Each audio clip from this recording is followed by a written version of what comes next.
Hey everyone, and welcome. Today, we're going to dive into a really cool and important topic. How do we find simplicity and meaning inside a world of super complex data? It's one of the biggest challenges in data science, and we're going to break it all down together. Let's get right into it. So, you know that feeling, right? You open up this massive spreadsheet or you're looking at some crazy data set and you just think, where do I even start? How do you possibly cut through all that noise to find the actual story the data is trying to tell you?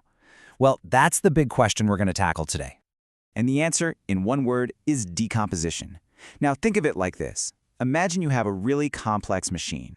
Decomposition is like carefully taking it apart, piece by piece, so you can understand what each gear and lever does.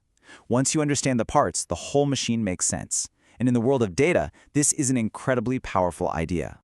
So here's the game plan. We're going to start with the main idea of breaking down matrices. Then we'll jump into something called eigendecomposition. After that, we'll meet its super flexible cousin, SVD. Then we'll see how it all comes together in PCA. And finally, we'll talk about why any of this stuff really matters. Okay, first up, eigendecomposition, or EVD for short. You can think of this as the bedrock, the foundation that everything else we're going to talk about is built on. It's our starting point for breaking down a very specific kind of matrix, a square one. So what is it, really? Well, eigendecomposition is a way to find the true essence of what a matrix does. It tells us two absolutely crucial things. The directions where the action of the matrix is super simple, those are our eigenvectors, and the amount of stretching or shrinking that happens along those special directions, and those are our eigenvalues. And this is the magic formula that brings it all to life. It says we can represent our original matrix A by multiplying three other simpler matrices. P is the matrix that holds all our special directions, those eigenvectors. D is a nice, simple diagonal matrix that holds all our stretching factors, the eigenvalues. And P inverse is just what we need to put it all back together again. So how do we actually do this? It's a pretty straightforward four-step recipe. First, we solve a special equation to find our eigenvalues. Then, for each of those values, we find the eigenvector that goes with it. After that, it's just a matter of assembling our P and D matrices and finally calculating the inverse of P. It's a system, a process that unlocks a matrix's deepest secrets. But, and this is a big but, there are a few rules to the game. EVD doesn't work on just any matrix. The biggest rule is that your matrix has to be square. It also needs a full set of eigenvectors that are all independent from each other. The good news? A really common and important type of matrix, a symmetric matrix, always checks these boxes. This limitation, though, is exactly why we need another tool in our belt. And that limitation leads us perfectly to our next big idea, one that builds on these concepts but makes them way more powerful. It's called Singular Value Decomposition, or SVD. You know, if EVD is like a specialized screwdriver, think of SVD as the universal wrench that works on pretty much anything. Let's just put them side by side for a second. EVD, as we just saw, is picky. It only works for certain square matrices. SVD, on the other hand, works for any matrix. I mean any matrix, rectangular, square, tall, wide, you name it. This is a huge deal because most data you find in the real world isn't in a nice, neat square. Now, the formula for SVD looks a little different, but don't let it fool you. The core idea is exactly the same. We're still breaking our matrix A down into parts that represent direction and stretching. U and V transpose are our direction matrices, and that sigma in the middle, that's our diagonal matrix full of singular values, which are basically the SVD version of eigenvalues. So what's the big deal? Why is this such a game changer? Well, first, it's universal. But beyond that, SVD has this amazing ability to rank the information in a matrix by importance. It tells you what matters most. This makes it the perfect tool for things like data compression or getting rid of noise, where you want to keep the good stuff and toss the rest. Let's talk about a super cool, practical application, image compression. An image is really just a big grid, a big matrix of pixel values. You can take that matrix and run SVD on it.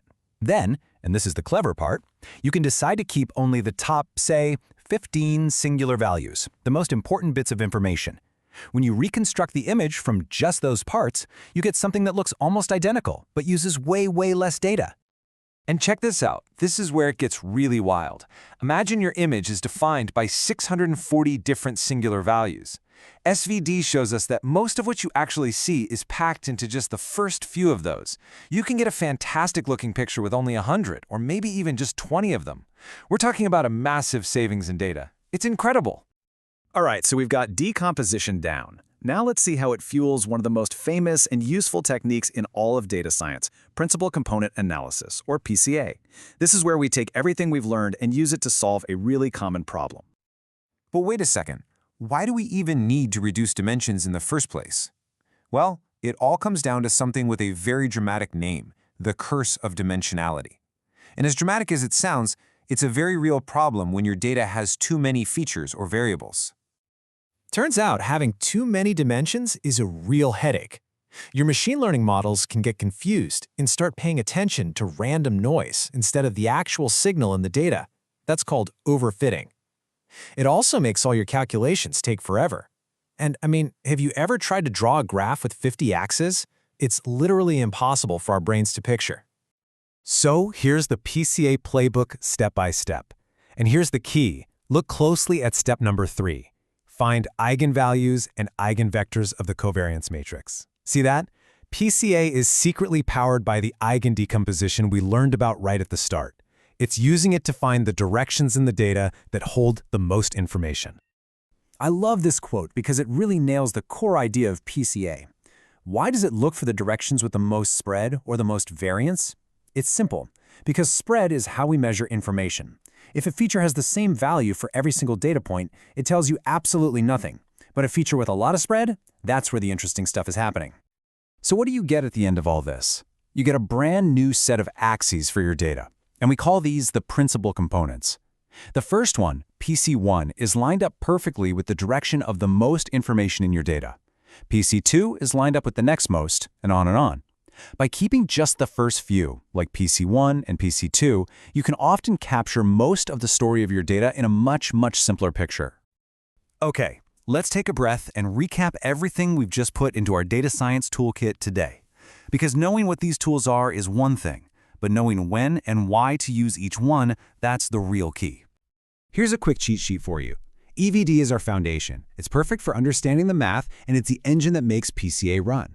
SVD is your universal, all-purpose powerhouse. Think image compression, recommender systems, you name it. And PCA is your go-to for making sense of complex data by reducing its dimensions, which helps speed up algorithms and, of course, helps you visualize your findings. And there you have it. We've seen that decomposition isn't just some abstract math concept. It's a set of real, practical tools for finding clarity inside of complexity. So the real question now is, with these tools in your hands, what are you going to build? What hidden patterns are out there just waiting for you to find them? Thanks so much for watching.